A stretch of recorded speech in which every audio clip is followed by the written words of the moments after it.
اس کے بعد اللہ تبارک و تعالیٰ کی کتابوں پر ایمان لے کے آنا۔ اللہ تبارک و تعالیٰ دنیا میں 4 کتابیں نازل کی، ان چاروں کتابوں کو الگ الگ امت میں دیے، ان چاروں کتابوں کو ماننا ہے۔ جب سے قرآن آئی ہے، قرآن آنے کے بعد تمام 3 کتابیں منسوخ کر دی گئی، اس کے جو حکم تھے وہ سب منسوخ کر دیے گئے۔ تو ہمارے لیے ضروری ہے کہ ہم قرآن کو مانیں، بس قرآن کو ثواب کا ذریعہ بنا کے نہ رکھیں، قرآن پڑھے، قرآن کو سمجھے، قرآن میں جو باتیں ہیں اپنی زندگی میں عمل میں لائے۔ قرآن شریف بس ایک عمل کا ذریعہ نہیں ہے، ثواب کا ذریعہ نہیں ہے کہ اس کو پڑھے، فاتحہ خوانی کیے اور مردوں میں بخش دیے، مرحوموں میں بخش دیے، بس اس بات کے لیے قرآن شریف نہیں ہے۔ چوتھی چیز یہ ہے کہ اللہ تبارک و تعالیٰ کے نبی اور رسولوں پر ایمان لے کے آنا ہے، بہت ضروری چیز ہے یہ۔ اللہ تبارک و تعالیٰ نے ہر ایک نبی کو یہ بتایا تمہارے بعد ایک نبی آئیں گے جس کا نام احمد ہوگا، وہ آخری نبی ہوگا۔ وہ ہر نبی کو بتایا گیا تھا، ہر ایک کتابوں میں ان کا ذکر تھا۔ تو اس آخری نبی کو ہم کو ماننا ہے، وہ آخری نبی جو باتیں بتائے ہمیں اس بات پہ عمل کرنا ہے، ان کی کہی ہوئی ہر بات پہ ہم کو ماننا ہے، ان کی ہر ایک زندگی پر ہم کو سبق لینا ہے۔ جیسے کہ آج دنیا میں ہم لوگ دیکھ سکتے ہیں کہ ہر کوئی نبی کی شان میں گستاخی کر کے چلے جاتے ہیں۔ اگر ہم کو اپنا جان دے کے نبی کی شان کو بچانا ہو تو ہم کو جان دے کے بچانا ہے۔ نبی صلی اللہ تعالیٰ علیہ وسلم ارشاد فرماتے ہیں لا یؤمن احدکم حتی اکون احب الیہ من والدہ وولدہ والناس اجمعین۔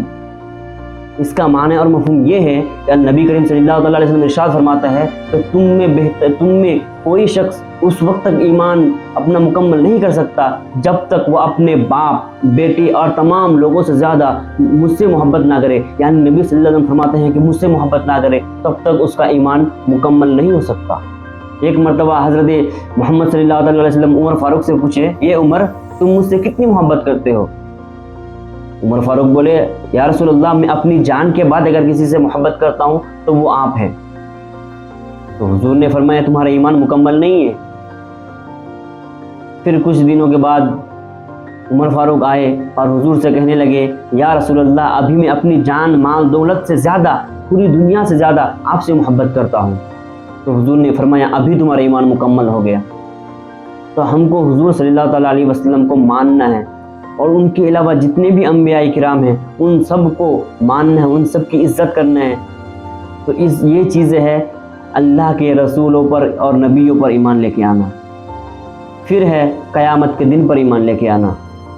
ہم کو یہ بات ماننا ضروری ہے کہ اللہ تبارک و تعالیٰ جو دنیا کو بنایا ہے، جتنی چیزوں کو بنایا ہے، وہ تمام چیزیں ایک دن ختم ہونے والی ہے۔ جیسے کہ اللہ تبارک و تعالیٰ قرآن مجید میں ارشاد فرماتا ہے، کل من علیہا فان، دنیا میں جو بھی ہے، جتنی بھی چیزیں ہیں، سب کچھ فنا ہونے والا ہے۔ تو یہ دنیا بھی ایک دن فنا ہونے والا ہے، اور جس دن فنا ہوگا اسی دن کو کہتے ہیں قیامت۔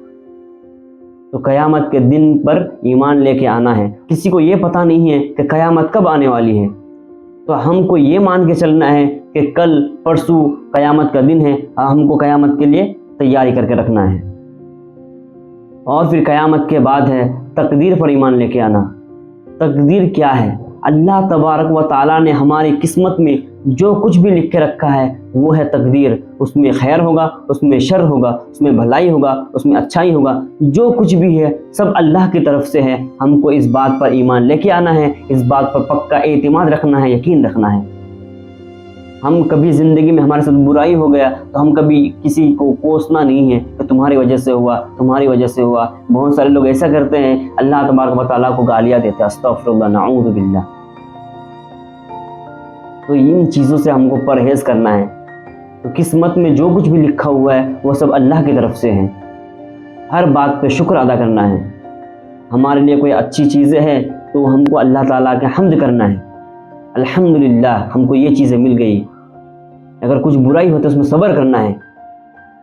اچھی چیز میں اگر حمد کرتے ہیں تو اس کا ثواب ملے گا، اگر بری چیزوں میں صبر کرتے ہیں تو صبر کرنے کا ثواب ملے گا۔ اور اللہ تبارک و تعالیٰ کسی کو کوئی تکلیف اس لیے دیتا ہے کہ اللہ تبارک و تعالیٰ اس کے لیے بھلائی چاہتا ہے۔ جب کوئی گھوڑا ریس میں لگتا ہے تو گھوڑے کے اوپر جو بیٹھا رہتا ہے اس گھوڑے کو چابک سے مارتا رہتا ہے، اس کو تکلیف دیتے رہتا ہے، اس لیے تکلیف دیتا ہے کہ وہ آدمی چاہتا ہے کہ یہ گھوڑا جیت جائے۔ تو ویسا ہی سمجھے کہ اللہ تبارک و تعالیٰ جب کسی بندے کو تکلیفیں دیتا ہے، مصیبتیں دیتا ہے، تو اس بات کی گواہی ہے، اس بات کی اس کی سچائی یہ ہے کہ اللہ تبارک و تعالیٰ اس بندے کے بارے میں بھلائی سوچا ہے، اس کو جتانا چاہتا ہے، اس کو جنت میں ڈالنا چاہتا ہے، اس کو اپنے قریب لانا چاہتا ہے۔ تو تقدیر پر ایمان لانا بھی اس اسلام میں بہت ضروری ہے۔ اور ساتویں چیز اور آخری چیز یہ ہے کہ مرنے کے بعد دوبارہ زندہ ہونے پر ایمان لے کے آنا۔ اگر اس چیز کو سمجھ جائیں تو ہم اپنی ساری چیزیں صحیح ہو جائیں گی۔ لوگ آج کل بھول چکے ہیں کہ ہم کو مرنا بھی ہے اور مرنے کے بعد دوبارہ زندہ ہونا ہے، اس دوبارہ زندہ ہونے کے بعد ہم کو کبھی بھی موت نہیں آئے گی۔ تو لوگ آج یہ سب بھول چکے ہیں۔ اگر یہ چیزیں سمجھ لیں کہ ہم کو دوبارہ زندہ ہونا ہے اور دوبارہ زندہ ہونے کے بعد ہمارے نامہ عمل ہمارے سامنے رکھ دیا جائے گا، تم نے جو عمل کیا چیک کرو، تم نے جو گناہیں کیا وہ چیک کرو، اور خدا ہمارے سامنے آئے گا اگر ہم اچھی کا عمل کر کے رہیں گے تو ہم کو اس چیز کے لیے تیاری کرنا ہے۔ اگر ہم یہ چیز سمجھ لیں کہ ہم کو مرنا ہے اور مرنے کے بعد دوبارہ زندہ ہونا ہے، جہنم میں ڈالے جائیں گے یا جنت میں ڈالے جائیں گے، ہمارے اگر دماغ میں ہمارے سوچ میں اگر وہ چیزیں ہیں تو ہم اللہ پر ایمان لے کے بھی آئیں گے، ہم قرآن شریف کو مانیں گے بھی، اللہ کے فرشتوں کو بھی مانیں گے، اللہ کے نبی اور رسولوں کو بھی مانیں گے، اور تمام چیزوں کو مانیں گے۔ تو برادران ملت اسلامیہ، آپ سے میری گزارش ہے، بس اسلام قبول کر کے مسلمان بن کے نہ رہے، اپنے ایمان کو پکا کرے، اپنے ایمان کو پختہ کرے۔ ویڈیو اگر اچھی لگی ہو تو لائک شیئر ضرور کرے، اپنے دوستوں تک، اپنے احباب تک ویڈیو کو ضرور پہنچائے۔ اگر آپ یوٹیوب پہ دیکھ رہے ہیں تو یوٹیوب چینل کو سبسکرائب کرے، اگر آپ فیس بک پہ دیکھ رہے ہیں تو فیس بک پیج کو فالو کرے۔ السلام علیکم ورحمۃ اللہ وبرکاتہ۔